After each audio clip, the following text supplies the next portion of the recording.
Bonjour à toutes et à tous, c'est Hermès, j'espère que vous allez bien, j'espère que vous avez apprécié la vidéo de samedi. On va parler de Bitcoin. Dans cette vidéo, on va parler aussi d'un petit triangle de contraction, notamment sur notre récit en 14 périodes en daily, qui pourrait potentiellement nous donner une continuation d'impulsive haussière. On parlera de Wall Street plutôt bearish au niveau côté des opérateurs du marché. Du petit gap CME, j'aimerais revenir sur une fractale entre Amazon et Bitcoin d'antan par rapport à la crise des dot-com et cette fameuse explosion de bulle dot-com. C'est pas forcément ce qu'on est en train d'observer actuellement sur les marchés des cryptoactifs, mais il faut bien sûr pas l'enlever de notre esprit et le conserver bien précieusement. On commence maintenant. Avant de commencer, je vous invite toujours à rejoindre le Discord des rois du marché. Vous trouverez le lien dans la description, à l'intérieur une documentation qui s'appelle la stratégie des 4 rois. N'hésitez pas à l'utiliser, vous en imprégner, vous en inspirer pour vous aussi trouver votre propre style d'investissement, que ce soit sur le court, moyen, long terme. Merci à toi Texmex par rapport à tout ton petit algorithme, par rapport à des W weekly, voire des W mensuels qui sont en train de se positionner, notamment sur Dogecoin, on va en parler, ça a fait un peu le tour du monde. Actuellement, la troisième plus grosse capitulation boursière des cryptoactifs qui nous propose un plus 100%, voire un peu plus d'ailleurs tout au long du week-end. On va bien sûr en parler dans cette vidéo. Vous les avez ici, donc beaucoup de W qui ont été confirmés sur des objectifs structurels de 1 pour 1. On va bien sûr les reprendre ensemble. Ça ne veut pas dire que ça y est, c'est to the moon, les bottoms sont trouvés loin de là. On parle Bitcoin très rapidement. On est toujours dans une toute petite zone de rechargement de vente logique ici, court terme. On peut voir en 4 heures qu'on est en train de pinguer au niveau de notre neutralité vis-à-vis du RSI, donc continuation de pullback haussière, c'est le plus probable en réalité. Vous l'avez juste ici, continuation haussière, vous l'avez juste ici, continuation haussière. Donc on ne vient pas à travailler et structurer en H4 ou même en 1 heure, même si vous avez des petites divergences qui sont en train de se mettre en place, qui ne sont de toute manière pas confirmées, il faut prévoir plutôt une continuation haussière ici, donc attention à tous ceux qui sont en train de shorter ce mouvement, et vous avez d'ailleurs juste là une petite contraction, ici en daily, regardez, c'est ici un petit triangle de contraction. Quelle est la résolution de ces petits triangles de contraction, notamment sur notre RSI en 14 périodes? C'est très simple, c'est le nord. Pourquoi? Puisque la tendance est votre ami, et jusqu'à preuve du contraire, nous sommes dans une dynamique tendancielle haussière de fond court terme. Donc le plus probable, qu'est-ce que c'est? C'est une continuation haussière au niveau de notre triangle, ni plus ni moins. On continue très rapidement avec notre ami Ethereum, qui nous propose des choses aussi extrêmement intéressantes, on n'en avait pas parlé depuis longtemps. On est dans une zone de rechargement de short logique, court terme, moyen terme de fond. On va essayer de toute manière de conserver cette tendance dynamique de fond baissière pour aller chercher toujours de nouveaux plus bas. Les objectifs de ratio de 1 pour 1 par rapport à notre triangle, par rapport à notre W ici en weekly qui a parfaitement été confirmé, est arrivé à échéance. Donc on peut éventuellement le prendre en considération, mais vous avez autre chose. Vous avez cette magnifique oblique et vous allez voir pas mal de petits trucs sur Ichimoku Kinkoyo dans ce sens-là, et je pense que les idiotistes sont plutôt contents et voient une accélération haussière, côté logiquement idiotiste. Vous êtes parti au-dessus de cette fameuse trendline ici. Une fois on était passé en dessous, on repasse au-dessus, on accepte au-dessus. Objectif toujours plus haut, bien évidemment. Ça c'était super important. Côté Wall Street, on est plutôt baissier. Vous l'avez en fait, ce site qui est juste ici. Je ne sais plus exactement, voilà, juste là, pardon. Vous avez directement sur le Discord des rois du marché, ici dans le lien utile, tous les liens qu'on utilise au quotidien dans les vidéos des rois du Bitcoin. Wall Street est plutôt baissier. En réalité, les positions de net short sur Wall Street, 73%, 27% net long, je l'ai partagé d'ailleurs sur Twitter. Et ça veut dire quoi? Ça veut dire que le plus probable, c'est une continuation haussière actuellement à Wall Street. On vient de casser le premier arrêt, on s'approche dangereusement d'une zone de rechargement de vente logique par rapport à une trendline, une oblique plutôt descendante. Donc on est en train d'évoluer en dessous, on peut partir du principe que c'est baissier, donc ça ne veut pas dire que ces opérateurs de marché ou ces économistes ou ces votants ont tort, bien évidemment, mais ça permet en fait de faire des continuations tendancielles haussières pour aller chercher les vendeurs à découvert un tout petit peu trop motivés.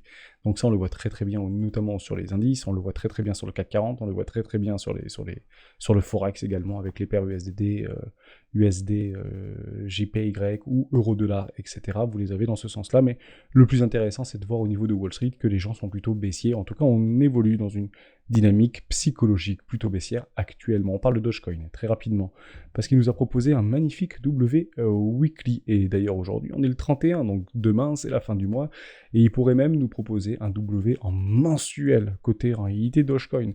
Donc ce serait plutôt beau à voir, puisque là on pourrait éventuellement acter finalement des bottoms de marché au niveau de Dogecoin, et ce sera très très difficile de repasser en dessous des 0,050 au niveau de Dogecoin. Bon, merci Elon Musk, par rapport au achat de Twitter, il est en train de libérer pas mal de personnes qui étaient prisonniers de leur propre compte. Je parle bien sûr de Donald Trump, qui va tout simplement sortir du placard. On sait très bien, c'est un secret pour personne, Elon Musk est républicain, et ça pourrait éventuellement donner un peu plus de démocratie, selon lui, bien évidemment, par rapport à notre ami Elon Musk, tout simplement. Donc est-ce que c'est une bonne chose, est-ce que c'est une mauvaise chose? C'est toujours pareil, hein, pas de jugement de valeur, en tout cas ce qui est fait n'est plus à faire, et c'est pas une mauvaise chose peut-être au niveau de Elon Musk qui rachète Twitter pour plus de liberté, et c'est toujours plutôt pas mal par rapport à notre secteur des blockchains et des crypto-monnaies, puisqu'il en est potentiellement l'étendard, le porte-étendard, il y a encore quelques mois de cela. Est-ce que c'est bien ou est-ce que c'est pas bien? Bien évidemment, tous les jugements sont dans la nature et toutes les raisons sont bonnes à écouter, évidemment. Vous avez des ratios de 1 pour 1, juste ici, au niveau du weekly, par rapport à Dogecoin, qui a parfaitement été réalisé, ici sur les 0,13 centimes de dollars. Il est normal qu'on prenne des profits ici, on arrive sur des énormes résistances, partez du principe que ça va pas être du gâteau aujourd'hui. Le premier TP a été pris, beaucoup de personnes actuellement sur le Discord m'ont dit tout au long du week-end, j'ai pris un TP, j'ai pris un 110% sur Dogecoin, mais c'est formidable, aujourd'hui ils sont gratos pour vous, et ils sont aussi gratuits pour moi, donc je l'ai mis ici dans ma table des rois, vous pouvez le retrouver directement sur le Discord, c'est Géo, Pongo, Komakino qui le propose, donc ici vous avez mon Dogecoin, la vente a été faite, aujourd'hui il m'en reste 218 $ de valeur marché, donc ici vous voyez 124, mais en réalité c'est pas 124 puisque j'ai vendu la moitié, mais c'est 0, puisque la position en réalité est gratuite pour moi, ni plus ni moins. Donc c'est très positif, pour le coup, c'est le premier. Alors, qui aurait cru que ce sera le premier qui me donnerait à 110%? Chiliz, on est passé, je crois que je suis passé à 3% d'avoir sur Chiliz le 110%. J'ai peut-être été un tout petit peu trop gourmand. Bon, c'est pas très grave, je lise, vous savez, mes prix toujours par le bas, mais bravo pour Dogecoin. Faites exactement la même chose, parce que le but du jeu et la volonté de la stratégie des 4 rois, de sa priorité, c'est de valider et de sécuriser votre capital d'investissement. C'est ça le plus important quand vous êtes investisseur, c'est sécuriser votre capital d'investissement. DW, vous en avez beaucoup, mais toujours pareil, sur des ratios de 1 pour 1. C'est ça les structures en WWeekly qu'on nous propose de DW mensuel. 3 possibilités maintenant. Soit on annule ce W, comment on fait pour annuler un W? C'est très simple, on fait un M-top en weekly. À ce moment-là, on annule. Soit on l'aligne le W weekly en allant casser les précédents plus bas. Ça, c'est la deuxième solution. Troisième solution, qu'est-ce que c'est? Continuation haussière, arrachement haussier. Ni plus ni moins. C'est jamais binaire sur les marchés financiers. Toujours plusieurs possibilités, bien évidemment. Et en parlant de possibilités, j'aimerais vous replonger par rapport à ces fractales, et on finira cette vidéo là-dessus, on n'est pas obligé d'aller beaucoup plus loin, même s'il y a beaucoup de catalyseurs, on fera une vidéo un peu plus longue par rapport au FOMC de jeudi, hein, parce qu'il y a éventuellement la décision de Jérôme Powell, ou en tout cas de la Banque centrale américaine, qui vont proposer des taux très probablement à 0,75%, puis peut-être 0,50%, et un pivot aux alentours de mi-d'année 2023, alors que jusqu'à preuve du contraire, on était plutôt sur fin d'année 2023, ce qui est plutôt positif, on en avait déjà parlé ensemble. Au niveau de notre ami Amazon vs Bitcoin. Vous avez une fractale exactement équivalente, c'est presque troublant en réalité par rapport à la fractale qu'on est en train d'observer, mais c'est revenir un petit peu dans le passé, peut-être un tout petit peu biaisé par rapport à l'éclatement de la bulle des dot-com. Je rappelle quelque chose de fondamental. Actuellement, est-ce que vous pensez que vous êtes dans une bulle ou pas des crypto-actifs? En fait, toutes ces phases de marché qui sont plutôt psychologiques, même si physiquement douloureuses, pour le coup, on ne fait que les constater. On ne fait que les constater, donc on peut dire non, on n'est pas actuellement dans un éclatement de bulle, on est plutôt sur un pullback, jusqu'à preuve du contraire.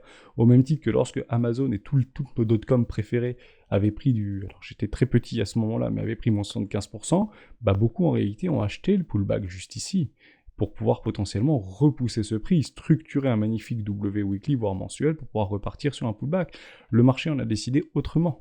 Le marché a décidé d'aller voir beaucoup plus bas et a amené Amazon à moins 94%, moins 95%. Ça donnerait quoi sur Bitcoin? Jusqu'à preuve du contraire, je vous le fais en 1000, ça reviendrait sur un 3200 $ au niveau de Bitcoin. Et là, on peut dire, ok, on constate qu'on a éclaté la bulle des crypto-monnaies. Mais pour l'instant, on ne peut que le penser, on ne peut pas l'affirmer. D'accord? Puisque si on est vraiment sur un pullback, à ce moment, on structure un W weekly, on fait le pullback au niveau du rat peak et on fait potentiellement un nouveau sommet dans les 2 prochaines années. Sans pour autant revenir, en fait, mettre en doute ces bottoms de marché. Et généralement, c'est à ce moment-là qu'on va chercher des vraies capitulations, et des vrais, ce qu'on appelle aussi des paniques. Là, on a fait la capitulation, ensuite il y a la réaccumulation, on fait le pullback, qu'on peut appeler aussi un exit pump, si vous voulez, ou une respiration de marché complètement logique. Derrière, on consolide très rapidement, il y a la panique, et on va chercher en fait la dépression, et l'éclatement de la bulle jusqu'à ses bas-fonds. C'est plutôt dans ce type de contexte qu'on pourrait éventuellement avoir le truc.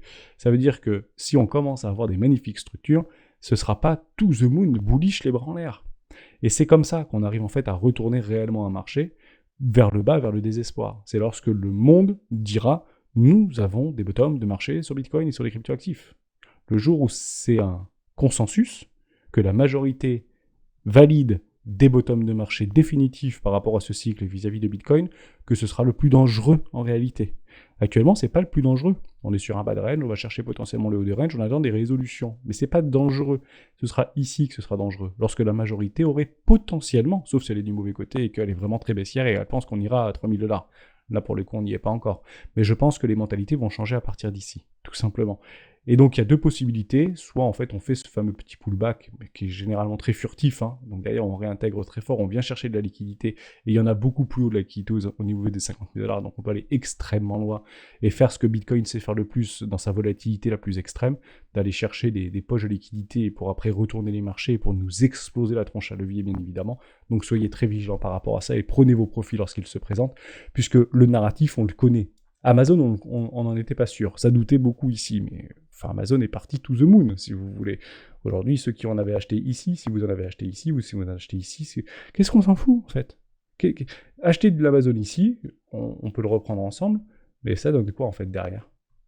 C'est ça, en fait, la vérité. Ok, super. Donc, dites à vos potes, en réalité, 20 ans plus tard, ben moi, j'ai acheté de l'Amazon à 2,30 $. Alors, ça a été, bien sûr, ils ont divisé par 5 plusieurs fois l'action. Moi, j'ai acheté à 2 $. Ah bon, moi, j'en ai acheté à 2 $. Moi, j'en ai acheté à 3,20 $. Ah, mais moi, j'en ai acheté à 1,60 $. Bon, ben, qu'est-ce qu'on s'en fiche? En fait, le truc, il est à 180. À partir du principe que quand Bitcoin sera à 1 200 000 $, qu'est-ce qu'on s'en fiche de dire, vous en avez acheté à 20 000, vous en avez acheté à 23 000, vous en avez acheté à 64 000, vous en avez acheté à 32 538, vous en avez acheté à 16 212 ou à 3 000? En fait, on s'en fichera. Vous direz, j'en ai acheté en 2022, quoi. Quand tout le monde est en train de mourir, tout simplement. Et actuellement, on est plus nombreux à être sur ce marché, bien évidemment. Donc voilà, je voulais vraiment vous remontrer cette petite fractale, qui est relativement... Est-ce que ça peut se reproduire ou pas? Le contexte de marché et la situation de marché n'est plus du tout la même que dans les années 2000, donc on peut malheureusement pas faire des raccourcis, mais partez du principe que cet objectif des 3200 points n'est pas anodin. En réalité, qu'est-ce que c'est? C'est aussi un petit gap CME qui n'a jamais été comblé jusqu'à preuve du contraire, qui se trouve ici sur les 3200 points, qui s'était passé en 2019. Juste là, de février 2019, vous avez toujours un petit gap CME sur les 3200 $, à peu près, au niveau de Bitcoin. Donc les gaps, 90% des gaps sont menés à être comblés, c'est une certitude absolue, mais ça ne veut pas dire qu'on ira chercher celui-ci, bien évidemment, dans les prochains mois ou prochaines années. Mais on ne peut malheureusement pas l'oublier. Et c'est comme ça, en fait, qu'on navigue, toujours dans la peur, toujours dans l'incertitude, et c'est ce qui fait finalement la magie des marchés financiers. Donc prenez vos profits lorsqu'ils se présentent et mettez en place une stratégie, et le plus important, gardez du cash, bien évidemment. J'ai fini sur cette partie-là. Merci à toutes et à tous d'avoir suivi cette vidéo jusqu'au bout. Vous avez été extrêmement nombreux par rapport à la vidéo de samedi à vous inscrire via mon lien d'affiliation sur Bybit. Vous l'avez juste ici. Vous avez 15%, donc pendant 60 jours, 15% sur les frais. Et je vous avais aussi proposé, donc vous êtes très nombreux pour le coup à l'avoir fait. Donc merci beaucoup. Pour le coup, si ça vous plaît, on peut partir aussi et continuer dans ce type de choses, dans des prochains potentiellement giveaways qu'on pourrait mettre en place, réservés à la communauté des rois du Bitcoin. Donc je vous proposais de doubler le bonus, donc 45 $ sur les contrats futurs. Moi, je vous double le bonus à 45 $, mais sur le spot. Donc à ce moment-là, vous pouvez acheter les petits tokens que vous voulez, tout simplement, et vous avez été très nombreux. Et il manque quand même pas mal de personnes qui n'ont pas en fait rempli le petit Google Doc ici. Je vous ai mis un petit Google Form. Donc il me faudra juste votre UID, votre wallet, et dans les 10 jours, je vais faire le rapprochement entre Bybit et le petit Google Form. Là, vous êtes que 27 à l'avoir validé, donc j'avais dit les 50 premiers, donc s'il y en a 56, ce sera les 56 premiers, c'est pas très important, mais partez du principe que, voilà, il reste plus beaucoup de place du tout. Voilà, merci pour ça, vous avez tous les liens dans la description. Merci à tous et à tous d'avoir suivi cette vidéo jusqu'au bout, on se retrouve demain dans une prochaine vidéo des rois du Bitcoin. Ciao.